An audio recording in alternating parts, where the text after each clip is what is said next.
Would there be any place for fossil fuels, including coal and fracking, in a Biden administration? No, we would work it out. We would make sure it's eliminated. We have to move toward a net zero emissions. No more drilling on federal lands. No more drilling, including offshore. No ability for the oil industry to continue to drill, period.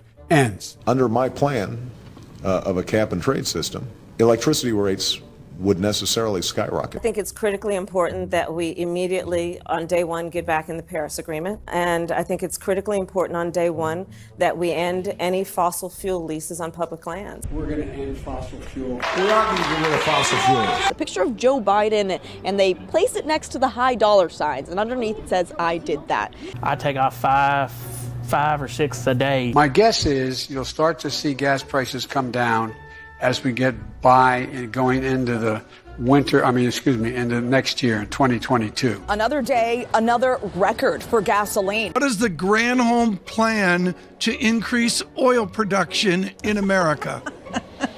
Oh my God.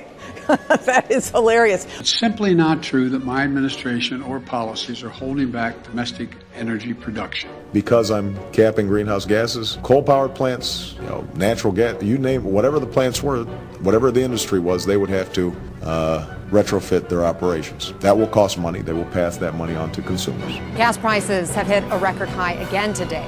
We will, in fact, reduce inflation. Reduce inflation. Reduce inflation. Make no mistake, inflation is largely the fault of Putin. The current spike in gas prices is largely the fault of Vladimir Putin. You may have noticed this week that your gas prices have gone up. A lot of it has to do with Vladimir Putin. On day one of the Biden presidency, joined the Paris Accord. He revoked the permit for the Keystone Oil Pipeline. He's stopping new leases for drilling oil and gas on federal lands. We are going to get rid of fossil fuels. Electricity rates would necessarily skyrocket. Look at the price of gas now! It's $7.55 a gallon! We're going to end fossil fuel. That will cost money. They will pass that money on to consumers.